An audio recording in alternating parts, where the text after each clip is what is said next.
This is Professor Jonathan Rynhold, the head of the Political Studies Department at Bar-Ilan University in Israel.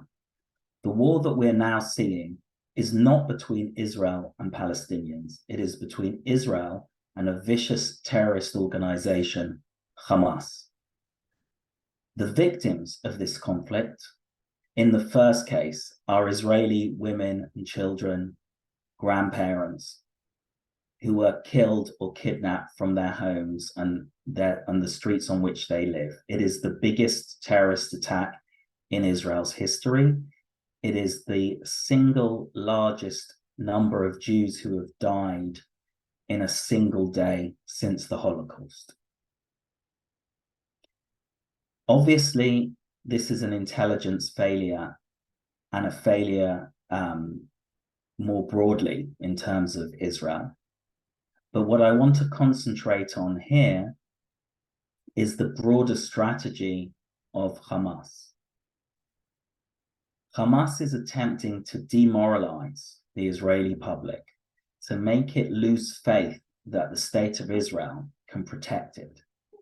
It knows that it can't win in a direct military confrontation with Israel, but it is seeking to bring in other actors to fight alongside it, including Israel's Arab citizens, those who live within the pre-1967 borders, and Hezbollah, a much more powerful terrorist organization that is situated in Lebanon. The common factor behind what we're seeing now is Iran. The strategy and tactics employed by Hamas are those of Hezbollah, and they were trained by the Iranians. From an Iranian point of view, attacking Israel is a core ideological objective. They would like to see, they are aiming for the destruction of the state of Israel.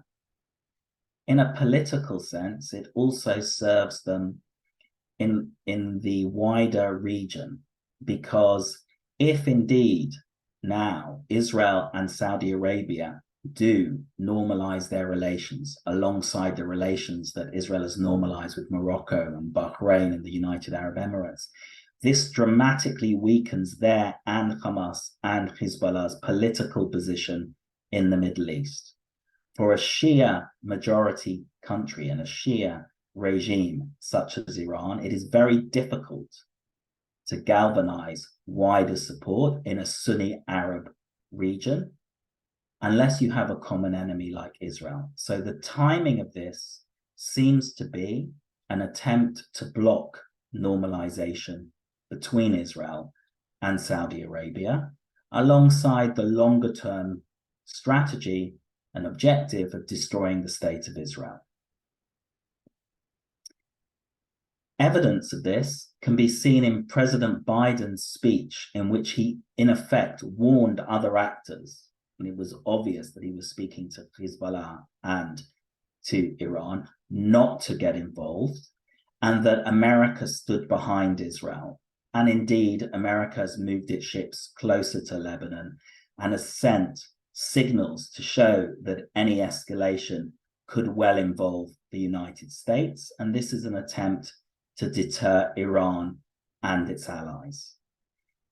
The final point I would like to make is that Israel has been dealing with this conflict with Hamas in terms of management, in terms of degrading Hamas's capabilities regularly.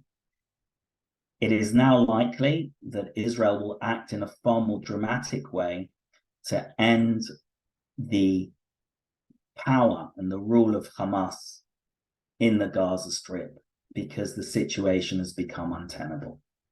Thank you very much.